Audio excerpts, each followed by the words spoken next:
अब ये सवाल तो पूछा जाएगा ना कि आखिर गोरखपुर की सीट जहां पर गोरखनाथ मंदिर भी है, वहां पर गोरखपुर में ही मैं आ रही हूं जफर इस्लाम साहब, एक बार विशाल मिश्रा जी के पास जाते हुए, गोरखपुर में गोरखपुर शहर है, गोरखपुर ग्रामीण सीट भी है, और वहां से अगर अयोध्या जाएंगे तो इसके संदेश को क्या समझा जाए विशाल मिश्रा जी?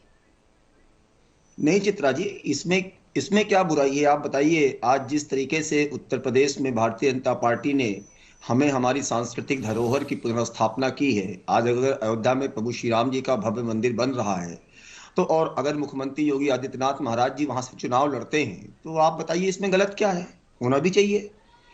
आज अयोध्या को जिस सांस्कृतिक मापदंड और सांस्कृतिक वैभव के स्तर पर वो लेकर गए हैं, जिस तरीके से वहां पे दीपावली का कार्यक्रम उन्होंने आयोजित कराना शुरू किया है, उससे तो अयोध्या की गरिमा जो है, अयोध्या की जो वैभव है, जो अयोध्या की प्रसिद्धि है, वो तो और दूर दूर तक फैली है। तो इसमें क्या बुराई है? और वैसे भी देखिए, उत्तर प्रदेश में माननीय मुख्यमंत्री योगी आदित्यनाथ महाराज जी 75 जिलों में से कहीं से भी चुनाव लड़ेंगे चित्रा जी, तो वो एक बहुत ही थम मेजॉरिटी के साथ जीतेंगे। और मैं तो कहता हूं समाजवादी पार्टी के प्रवक्ता से कहूंगा कि आप अपने नेता को मुख्यमंत्री योगी आदित्यनाथ महाराज जी के खिलाफ खड़ा करके देख लीजिए, जमानत जब्त हो जाएगी। है, आप नहीं लड़वा सकते, क्योंकि ये उत्तर प्रदेश की जनता का प्यार है। ये उत्तर प्रदेश में भारतीय जनता पार्टी के कार्य का जो है अपना पैमाना है। बात कर रहे थे समाजवादी पार्टी के प्रवक्ता कि उत्तर प्रदेश में कहाँ जो है क्या किया है। अरे जो धर्म की बात करते हो, जो केवल और केवल तुष्टीकरण की राजनीति करते हो, वो आज बैठकर विकास की बात करते हैं। इन्हीं के तो नेता थे चित्रा जी, जिन्होंने कहा था कि कार सेवकों पर गोलियां चलवा दिया, अब इससे ज्यादा क्या कर सकता था। प्रभु श्री राम को काल्पनिक मानने वाले कांग्रेस आज कहते हैं कि हमें कोई चिंता नहीं। वो रोज उनके नेता आए दिन हिंदू और हिंदुत्व पर नया नया व्याख्यान देते रहते हैं। जिनको हिंदुत्व का ही भी नहीं पता, वो भी हिंदुत्व की बात करने लगते हैं। आज अयोध्या हमारे हिंदुत्व की धुरी है, क्या दिक्कत है इसमें? और बार बार जो बात करते हैं विकास की, आप चित्ता जी जरा पूछिए ना, जो पीएम के लिए किस प्रकार के शब्दों का इस्तेमाल, बोटी बोटी टाइप का जो वर्ड यूज कर रहे थे, आज उनका सभा में स्वागत किया जा रहा है।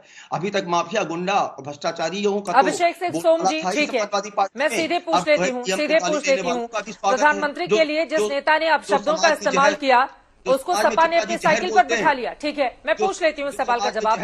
और ये कह रहे हैं कि मुख्यमंत्री के खिलाफ आपके भी पूर्व मुख्यमंत्री लड़ ले चुनाव। ठीक है विशाल जी, ओके, जवाब दी समाजवादी पार्टी। जो सहारनपुर के एक बहुत बड़े नेता हैं और उन्होंने समाजवादी परिवार को साधना जी आ रही हूँ आपके पास, है, बड़ी खुशी की बात है। और मुझे लगता है कि उनके बयान को तोड़ मरोड़ कर और उसका गलत अर्थ निकाला गया है, जनता सब जानती है।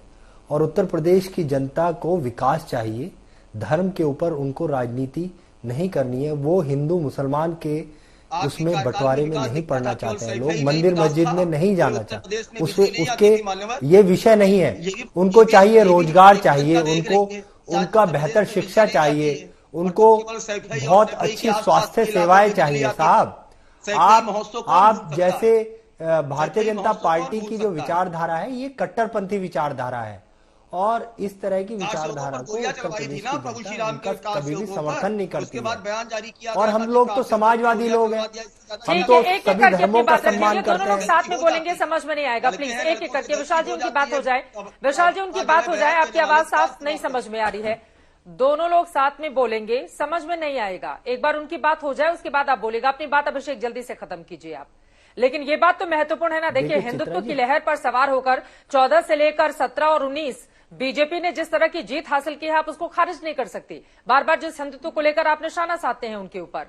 और प्रधानमंत्री नरेंद्र मोदी गुजरात की किसी सीट को छोड़कर अगर वो वाराणसी से चुनाव लड़ते हैं और वहां की जनता उनको बिठाती है, प्रधानमंत्री बनाती है, और एक बार नहीं दो बार ऐसा हुआ है, तो इसके संदेश दूर तलक तो जाते ही हैं। देखिए चित्रा जी, बिल्कुल अच्छी बात है, मैं तो कहूंगा, पर मुझे लगता है धर्म के ऊपर राजनीति नहीं होनी चाहिए।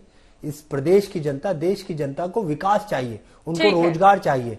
आज देखिए, भारत की सरकार ने किसानों को कुचलती है, और तमाम जितने भी अपराधी हैं, इनके नेता कहते हैं हम धर्मांतरण करा देंगे, हम घर वापसी आंदोलन चलाते हैं। तो तमाम, मैं तो कहूंगा नरसिंहानंद सरस्वती जैसे महाराज को जेल में होना चाहिए। उन पे आप लोग कार्रवाई क्यों नहीं करते हैं? बच्चों को कहते हैं कि हथियार रखिए, इस तरह की शिक्षा देते हैं, शर्म आनी चाहिए।